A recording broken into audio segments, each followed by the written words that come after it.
Here's where we're at so far with this car. I've actually washed it. I did a prep wash with Dr. Beasley's prep wash, clayed it, and then I've machine polished all of the paint except for this side of the hood. And so that's what I'm going to do next. I'm just going to polish that. And I thought I would share a couple tips on how to work on these old 1930s and 1940s coupes. They have very curved hoods, very curved fenders. And if you're not sure how to tackle one, and say someone brings you a car like this, or you buy a car like this and you're wondering, how do you go about machine polishing it? Let me just share a couple tips first before we get to the coating. So one of the things I like to do is, a lot of people already know this, is I like to use gear-driven tools, okay?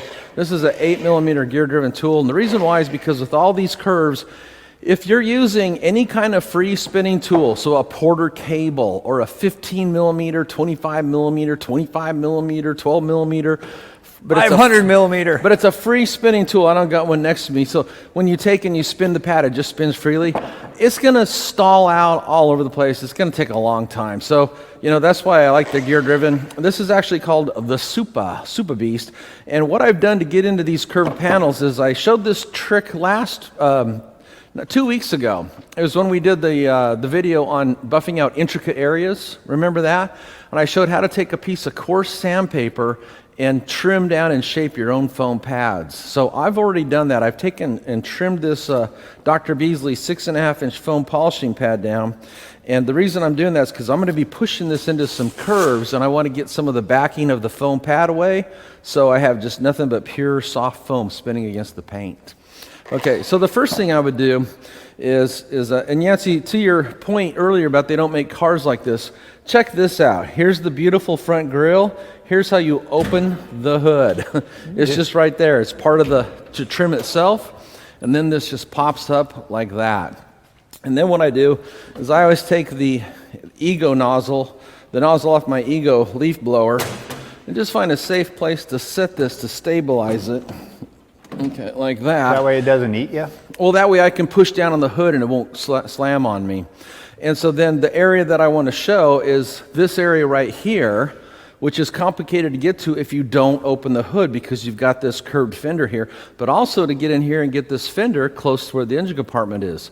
So if you ever get asked to work on one of these, this is how I do it. And I also do this on the trunk lid. I prop open the trunk lid and just bring the back of the trunk lid up higher to me to make it easier to buff out.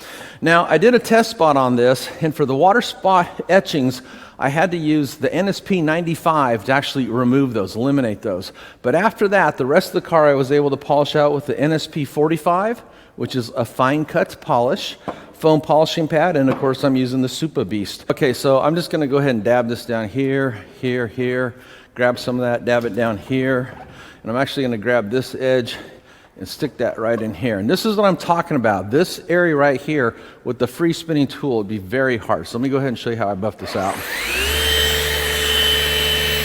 I'm running this right next to this trim over the pinstripe. Okay, it's a polishing pad and a fine cut polish. It's not going to hurt the pinstripe.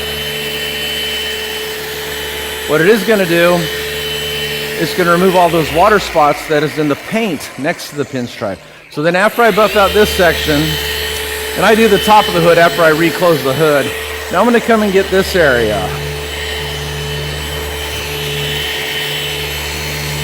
I'm going to go into this area right here, and again, this is where a free spinning tool would just completely bog out.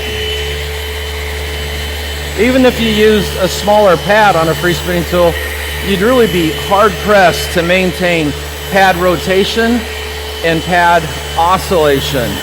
And best you could to get the swirls and scratches out, in this case water spots, and then up here.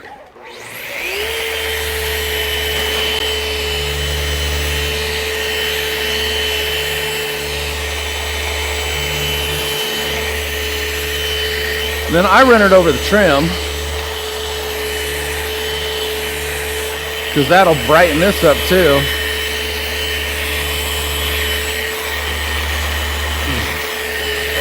Like that. And a lot of times you can actually see a gray come off. That's the tarnish, okay? So you know you've brightened it. You've removed something that was dulling it. Okay, clean microfiber towel. The one thing we didn't get out. You know, it was on my to-do list before you got here. Get the towels out. Luckily for me, I got a lot of towels. So, Yancey, kind of the reason I wanted to point this out was just because, you know, a lot of people have never worked on a car like this. I mean, it's a really cool car. And if you're a professional detailer, or if you're starting out, or if you're a car enthusiast and you buy one of these things, there's just a couple tips on how to approach buffing out all these curves. And one of those technique tips is to use a gear-driven orbital polisher instead of a free spinning polisher, so you don't waste any time pad stalling. And then I'll show you the other thing I always do. While the hood's open, get in here, because now you can get right into this panel of the fender, because otherwise this would be in the way, and you actually couldn't really get all the way in there.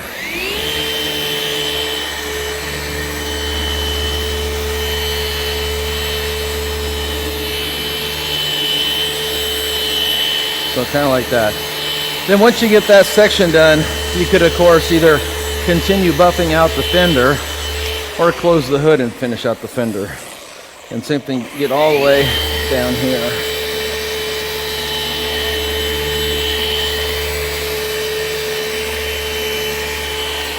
And again, hit all the bright work. And I even hit the headlights. You know, when detailing cars, one of the big picture idea is to create bling, make the whole thing shiny, polish the glass, polish the trim, polish the paint. And then when you stand back, the whole thing just will have a blinding shine because everything's had a pad spin against it with some sort of hopefully great abrasive technology. Make sense? Makes perfect sense.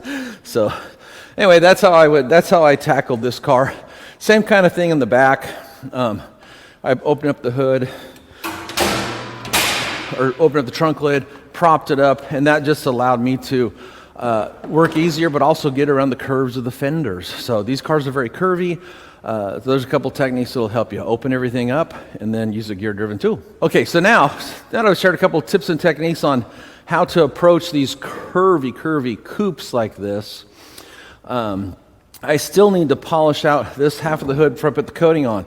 So I'm going to polish this out, and then this will just take a second here, and then I will explain that one of the benefits to NSP primers. Okay, so let me polish this out real quick.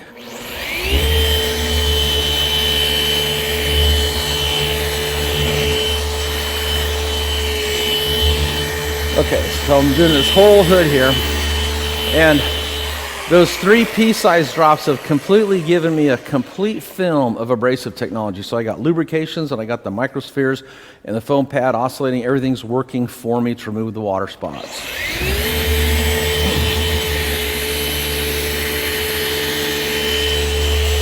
Then it's just a matter of making uniform, overlapping section passes.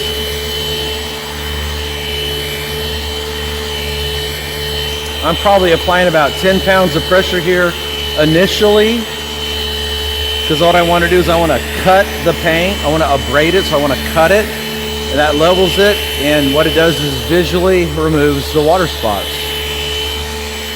So I'm leveling the paint.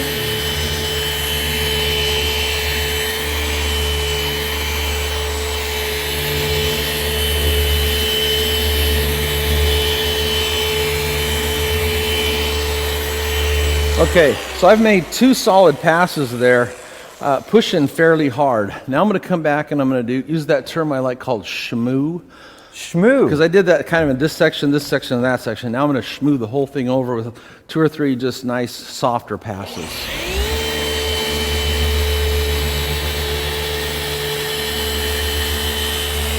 So about half the pressure that you're using before, or less? 1 second.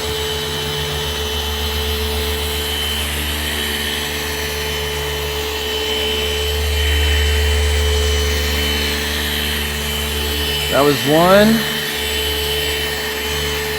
This is 2. So this would be a total of 4 solid passes over this section.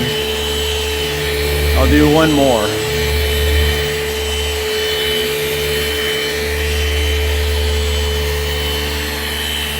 Okay, now just light pressure. Light pressure. You know, I always tell people polishing paint is an art form. It is not a grinding process, okay? We add the human elements of care and passion. In fact, I was just speaking to a guy on the phone about working on his brand new BMW, and that's one of the things I explained to him. I says, it's not just taking your car, washing it and polishing it and coating it. You know, I have to look at what I'm doing. I have to focus on the task, and I put a part of myself into your car so I don't make a mistake on your brand new car's paint job. And that costs money. You know, it's not cheap. And the other option is find someone that doesn't care and looks at it as a mechanical process and just slams out his work, and you get what you pay for. It won't look good, it won't last long. Was that saying quality work isn't cheap and cheap work isn't quality? Okay, so there I just wiped it off. You can see how easy that was to wipe off. Very, very easy. And we have basically a flawless orange clear coat finish. Now, the cool thing about the Dr. Beasley's NSP primers, we don't have to use a panel wipe. We can go right to the coating. There will be no issues with bonding with the coating of the paint because we use the NSP micro or nano gel technology. And that's just a benefit. So less towels, less products, plus on softer paints, all you seasoned professionals, you'll know what I'm talking about when I tell you that if you're working on softer paint and you go to use a panel wipe, you run a really good risk of marring the paint. And marring is the kind, gentle word for the word scratching. So there's a distinct benefit to the NSP primers. Okay, so this is the paint coating builder. So this is a two-part system. And normally what I like to do is put a mist onto the finish, but I also like to kind of dampen my pad. And there's a reason for that. If I take a dry pad and try to spread something wet down, the dryness absorbs the wetness and it doesn't spread very well. So you always want to dampen whatever applicator you're using first, just so you don't fight yourself. Okay, so then you apply this just using your basic crosshatch pattern. And one of the cool things about this, and anybody that's used this can back me up on this, is just after initial application, I can really feel the paint become slippery. Okay, very silky feeling. Okay, there we go. So there's 3 basic section passes, and you want to wait about 2 to 3 minutes. Now, the Nano Pro kit comes with one of these microfiber applicators. They're called coating savers made by Authorized. Just hold it right there so I can zoom and in. One of the things I do is I train people in our classes, because right now we're getting the gray and red ones. That could change, but I use the gray for the paint coating builder and the red for the actual coating. So red, stop sign, emergency, you know, more important. So this is the more important color. So that way I color code it so I don't mix up which coating's going on which side. Now, of course, you could buy extra applicator pads and avoid the whole problem, but for a lot of people, you can use the same applicator to do the 2-part process. Just make sure you have a method in your brain to remember which product you're putting on which side, because if the products are clear, you're not going to be able to tell just by looking at the applicator pad. Look at you using that gray matter again. Okay, so then you wait 2 or 3 minutes. You just want to come back and use a clean microfiber towel. And I'll just cover this. One of the things that's so important is always to look at your towels and feel them with your hands. You want to make sure that they're not contaminated. Yancey, do you remember my old saying? I've been coating this for just absolute eons. It goes like this. I'm going to walk over here and grab my specialty tool. Okay. It takes hours to buff out a car. It takes seconds to put a scratch in because your towel was contaminated. So I keep tweezers around, and I don't see nothing here because I keep my towels clean. But if I felt something, I could come down here and pick it out. So always keep a pair of tweezers in your garage or in your mobile detail van. Okay, so once it passes your inspection, visual and tactical, then you can fold it and go ahead and we'll wipe this paint coating builder off. And what this has done is already amped up the clarity of the clear coat, which is important because the clear coat is the window to the base coat. And it's made it very glossy, very slick. And it's laid down a foundation that the next application, the next product can actually bond to. My partner at Dr. Beasley's, Chris Racana, he likes to use the Velcro analogy, which works pretty good. So Velcro is basically hook and loop. So imagine the paint coating builder is the hook. I just laid that down, and now I'm going to take and apply the loop. And you know how strong that is? I mean, listen. Hear that? So I'm watching you struggle with it. it's that kind of stronger attachment is the idea behind this two-part system. Okay, so now that we're ready to apply that, let me move everything over here. Okay, so the next thing to do, could you do me a favor? Over there on that table is my pipettes. The little plastic things. Okay, thank you. Okay, the kit comes with two of these little pipettes, like an eyedropper. And what you're going to do is you're going to stick this in here, draw up or wick up some product, and then apply this right onto the applicator pad. And again, because this is the first time I've used this pad, it's very, very dry. So I'm going to put some extra product on here just so I have a dampened applicator pad. Now, one of the unique characteristics about this coating is there's no solvents in it. It's 100% solids. And for that reason, I'm going to just do a traditional X pattern, two of them here. And the reason for that is then as I start to apply this, as I come into that initial application, I pick up some more of the coating to spread it around versus just putting the applicator down and start spreading it.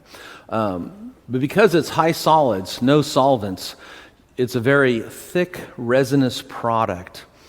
And it applies, one of the technique tips I would share is you want to slow your hand motion down. If you try to go fast, your applicator is just going to want to roll over on you. So this is a case where, remember that old saying, Yancey, to go faster, slow down? Or slow down to speed up. Slow down to speed up. Okay, so then this is, again, just your basic crosshatch pattern. And just like most coatings on the market, it's a good idea to do this 4 times. And the reason or the magic behind doing 4 overlapping passes is just to ensure 100% coverage over the entire surface. So there's 2.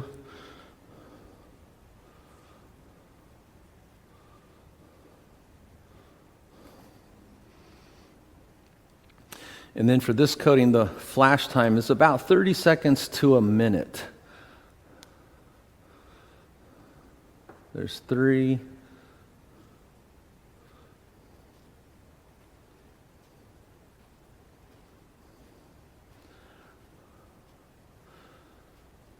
And another technique tip if you're going to use these small block style applicator pads is actually to push it in the direction of the length of the block instead of like this. I'm not sure how to explain that. Just because it's less likely to want to roll on you because of the length of it.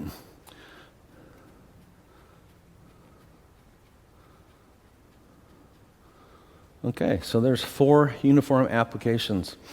And in between, when you're not using this, it's a good idea to always seal the bottle in case you tip it over. You don't want your coating spilling all over your work cart or your workstation, workbench.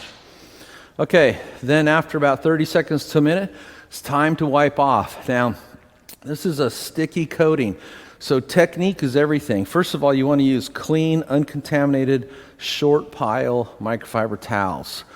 This is the towel we sell on Dr. Beasley's. I used to not really like rectangular shaped towels, but since I've been using these, I've actually come to like them just because I got a little bit more surface area to work with when you fold it 4 ways. And of course, just more towel, more bang for the buck. Think it's been a minute? Yeah, it's been more closer to like 30 seconds. Okay, so then what I'm going to do, and I don't know if you can get this, but can you get in on my hand? No. Okay, I'm going to put that towel down flat, and look, I'm going to scrunch that up between my fingers. See that? Okay. I'm not going to just hold it flat. I'm actually going to scrunch. And then gentle, slow, overlapping circular motions. And if you just use this simple technique, it'll make wiping this high solids coating off really easy.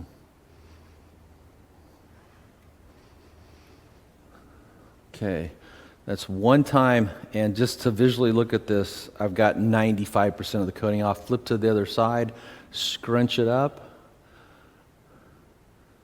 come back and do a final wipe on it.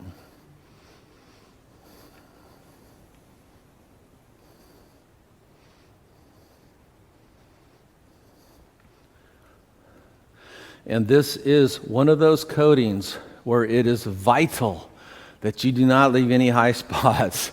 If you do not remove all the coating, you're going to have to come back and compound this coating off. I'll guarantee it.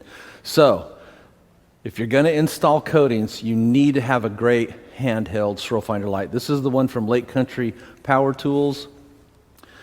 And just, a lot of people do this. Don't be that person. Hold it about 1.5 feet up, okay? Let it spread some of that light out. And come back and just inspect your work. And make sure that you're not leaving any excess product behind.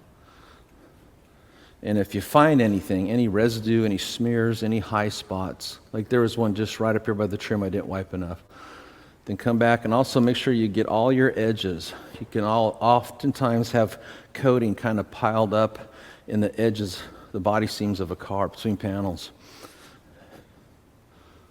And that is it. Then you want to let that cure for about 3 days, 72 hours.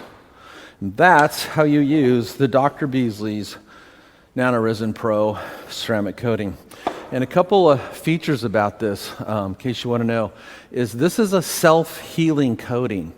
Okay, the product itself is made using elastomer ceramic resins, and they absorb scratches and self-level with time and exposure to sun. Like take the car and park it outside on a sunny day. So basically heat. Basically heat, yeah. You want heat, it'll kind of reflow it. Kind of a cool feature. Most people that own cars, they're not as meticulous as others. They don't inspect their towels or their wash mitts. And so it's easy to get light micromarring just from normal everyday wear and tear. And so if you park this outside on a hot sunny day, a lot of the shallow micromarring will actually disappear. So self-healing coating. This is also a super hydrophobic coating.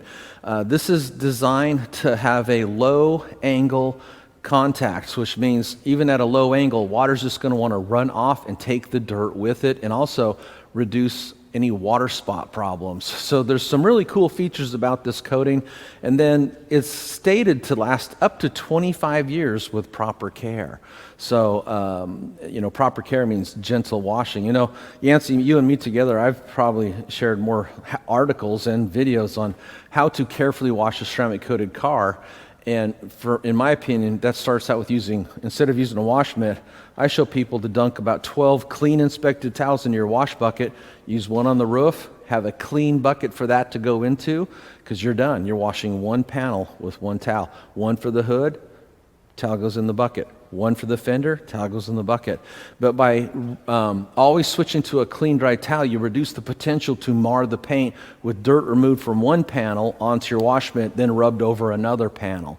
So that's my best tip for taking care of a ceramic coated car is use the multiple towel method. And of course, use a quality car wash like the Dr. Beasley Ceramic Pro Wash.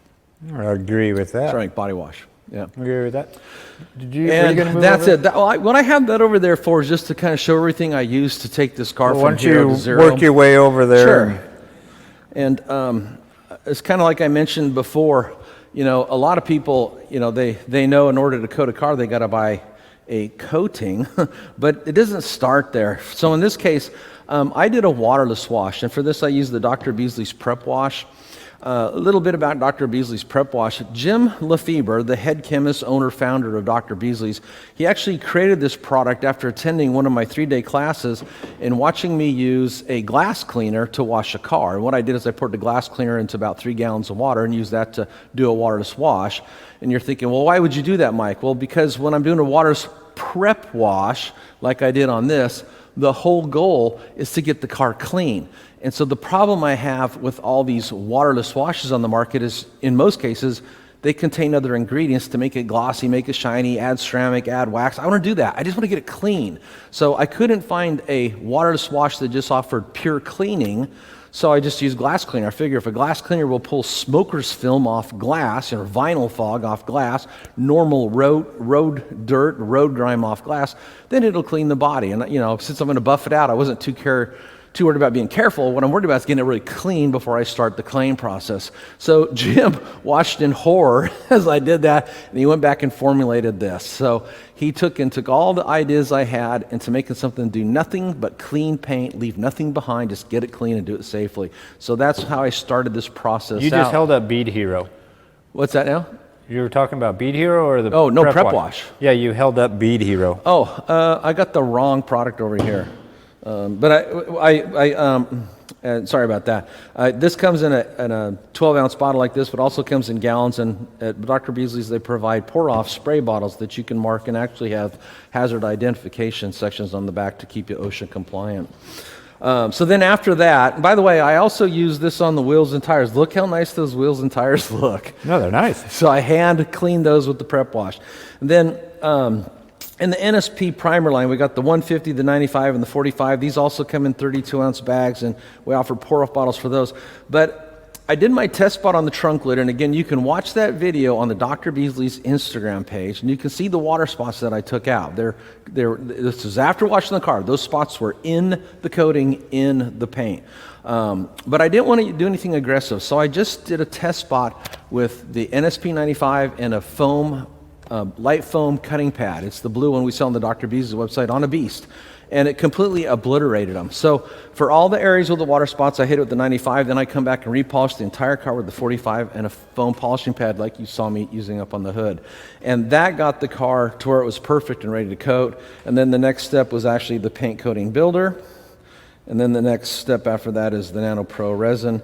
And to maintain this, I'm going to show the owner Bead Hero. In fact, I'm going to give him this bottle to take care of it, and I'm going to send him the link where he can buy that in a gallon and get the pour-off bottle to maintain this, because once I do all the hard work, his job is real easy. All he has to do is wash this car once in a while, and he does wash this, and then use this spray-on, wipe-off product. And me and Yancey just shot a video. Remember last weekend we shot this video on Bead Hero. And wait till this video comes out. It's amazing when you see what this will do to a car that's had nothing done to it for years. Anyway, that's kind of the process. All right, now we have that little back on the back end. Are you planning on doing something back there? Well, we can try this. We can show the self-healing characteristics. It's a hard demo to do. I've already done it on the trunk lid once, so my confidence is high.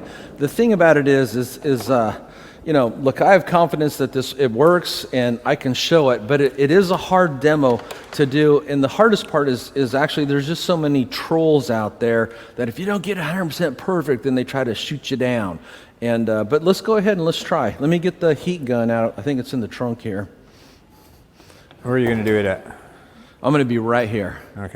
Okay, it's interesting is I didn't have one of these, but the owner does. Okay, so here's a temperature, what do they call this, a infrared temperature gun.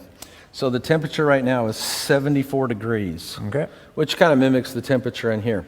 Now, this is just a clean sandwich baggie, and all I'm going to do is just try to put in some very light marring. Basically, if you're using a bad microfiber. Yeah, if you were using a dirty microfiber towel. Then I need a swirl finder light. Let me grab one over here. Okay. Yeah, it won't be on this side of you. Okay. All right, we got some light, very light. Very light marring. Well, if I do it too heavy, it won't. I'll take it out, but it just won't look good on video. Okay, so then the next thing is this just an inexpensive heat gun. And I'm going to put this on the high setting. Yeah, I need the... Oh, you need the gun. Okay, and my extension cord stopped. Okay. I was probably standing on it. Okay, right there. Put that light on there. Come. Okay, so now... and this is kind of the scary part because, you see, this isn't my car. And I'm pointing a heat gun on the highest setting. And we'll run this. How high did we go the first time? 180? Yeah, 180. We're at 180 degrees. And paint, a black paint out in the sun can actually, I think, get over 200 degrees. So we're not doing anything. 160. We're not doing anything that naturally. 165, 171, 175, 178. All right, we're at 180. Okay. All right, go ahead and move your thing out. And put your go that way. There you go. And as you can see, The scratches are gone. scratches are gone. Anyway, Hopefully that turned out for you guys. hey, I don't mind. This is a hard demo to do. We're going to redo this in the future when we got a black car here. Orange doesn't really show things the best, but I just wanted to demonstrate that I have the confidence to put scratches in a 1940 Ford and then heat them up because this coating does offer a self-healing effect. All right. You ready for some questions? Oh, sure. All right. Stand right there.